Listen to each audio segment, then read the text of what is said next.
Hello and welcome or welcome back. I'm Cathy Liska with the Center for Coaching Certification and with Coach 123. Group coaching. It's a tremendous opportunity. Let's explore that. So, first off, let's differentiate group coaching from team coaching. When you say team coaching, it is a functioning team that is working on something together. They all have the same end goal, the same objective. When you're talking group coaching, it's a group of people who have similar interests and goals, not the same. They may or may not know each other.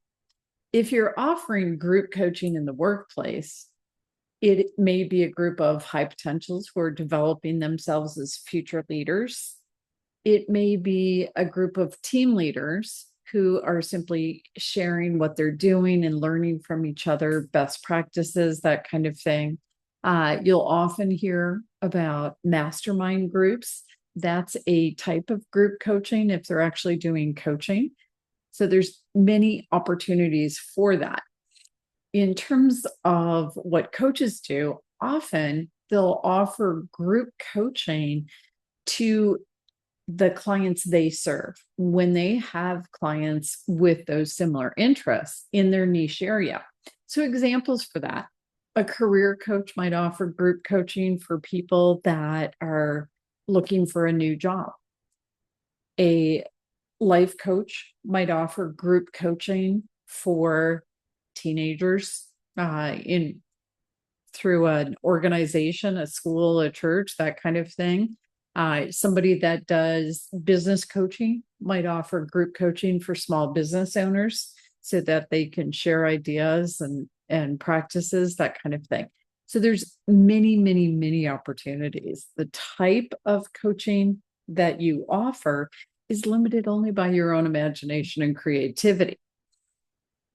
What's the value of it? What are the benefits of offering group coaching? Well, for clients, it can be an affordable entry point.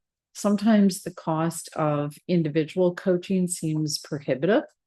And so the idea of a group coaching where they're paying less to have that coaching experience, it gives them a foot in the door in terms of coaching so they can experience it, test it out, see what it's like, and then decide if they want more. It also becomes an opportunity for them if you do a package. So, for example, some coaches will offer one group session a month and one individual session a month for their clients. That way, the client has two different touch points, and it's again more affordable because the group session is less expensive per individual. For clients, it's a way to have a shared experience. They get together with other people that have similar interests and goals. They share ideas. It's important to know, hey, I'm not the only one dealing with this, and to experience that. It's an opportunity for them to hear other people's experiences and gain ideas from it. They get a variety of perspectives in the conversations during group coaching. For sponsors, organizations that are paying for the group coaching for people inside the organization, it's a very cost-effective option, and it's a great way to develop people. It's a natural add-on when they do a training program to do training followed by group coaching. It just makes sense. You get better result with what you're doing. In terms of sponsors in other places, it is very possible that youth organizations, schools, churches, etc., are interested in having group coaching available for the people they serve. So it makes sense there. And again, it's a cost-effective option for them to provide an incredibly valuable service to their constituents. Now, in terms of coaches, a lot of coaches love the idea of group coaching because they can serve more people. They can reach more people in the same amount of time. It's a way to expand their offerings, and it sets them up to create the packages, the combination of both individual and group coaching. For coaches, it also means you're building your client base, because what happens is as you bring people in on the group coaching, some of them will do individual coaching, some of them will stick with group coaching. Either is fine. And as you bring more people in, they'll tell other people about what you're doing and what you're offering. Now, in terms of actually running a group coaching session, again, you have many options. Be creative. What will work for the people you're serving? So a very straightforward approach is simply to have the group, have them decide what they want to talk about, what they want to get out of the coaching session, what the different discussion points or topics are. They create their own agenda for it. You keep them in charge of how they want to approach the conversation, what they want to talk about, in which order, etc. You use all the same coaching competencies that you learn in becoming an individual coach. You're asking questions and supporting them as they explore and consider and expand, and then supporting them as they figure out their own action plan, one by one, each person. If you want to get creative, sometimes, depending on the type of coaching you offer, for example, in career coaching, I'll give you an example.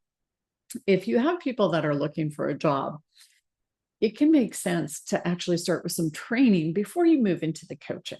So if you start with training, you may do classes that explain how to do an effective resume. You may do classes on maintaining your confidence during the job search process. You may be doing classes on different ways to find jobs, any number of things there. So you do all your training. And it may be you want to do some consulting, in particular, helping people with their resume, etc. And then you move into coaching. And the coaching can be as a group to keep it cost effective. They are job hunting. And in that group, they can be sharing ideas, different approaches, places they're finding opportunities. They can maybe refer each other to opportunities that they do discover.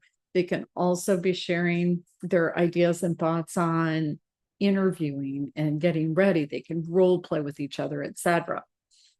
So your creativity, you're adding in the element of training and then consulting before you get started with the group coaching. When you do the group coaching, some of the things you can do to mix it up, it may be one person has a particular challenge and you're primarily coaching that person, and the others in the group are actually helping. They're asking questions too, they're observing, they're listening, they're learning as you're doing the conversation. Alternatively, they might want to role play with each other and practice interviews or negotiating for the offer they're getting, etc. It may be they want to all stay together at the same time. It may be they want to do little breakouts and have mini conversations amongst themselves. It may be that you're literally coaching all of them for their own individual goals. They're coaching each other for their own individual goals.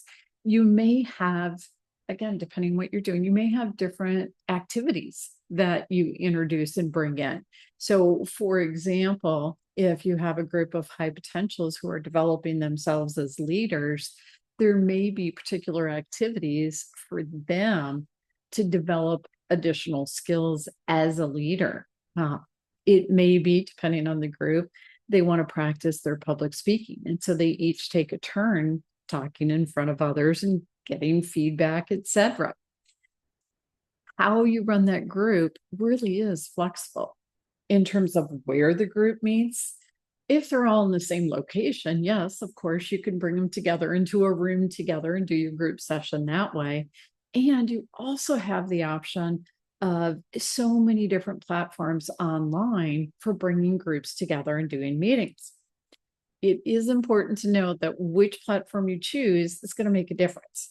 For example, if you are in the workplace, a lot of organizations have a Microsoft Teams account, and they like the idea of having everyone meet in Teams. The caveat to that is the platform is paid for by the organization, which means people have access to it. So then you have a problem with the confidentiality, because they can come into that group, they can come into whatever's going on, and you may or may not know they're there. Similarly, if you're looking at some of the free online platforms, Google Meets, Skype, etc., look at what you agree to when you sign up, because most of them have you agreeing that they can access whatever you have there. And again, it brings up the question of confidentiality, especially with AI scraping things. So you really want to be protective of your group. If you're going to use an online meeting platform, make sure it truly is secure and control your settings. For example, we use Zoom, and we can go in and we can turn off AI. We can make so that you can only record to your own device, not to the cloud. Different little steps that you can take to increase the security and the confidentiality for your clients. One other thought for you in terms of what you talk about in those groups. Sometimes you figure out a series of topics based on the type of group it is. If they're the high potentials, hey, these are the series of topics that are going to make sense for them to discuss. Similarly with group coaching for people looking for a job, etc. Alternatively, it may be you simply show up and ask people what they want to talk about. And a different approach, bit of a hybrid, is to do a survey and ask the group to put in their ideas for different topics they're interested in and rank them in terms of priority, etc. And that way you get the group involved in planning your topics. And then when you do start and have the conversation, they're deciding simply what they want to get out of the conversation. So your choice in terms of the way you approach it, and it can be fun to play with different approaches. Be smart about it. Serve your clients. Have fun. Group coaching is a fabulous offering. It's something that you do learn in your coach training at the Center for Coaching Certification, and it creates opportunities for you and for your clients. Come visit us at www.coach-123.com or at www.coachcert.com. Make it a great one.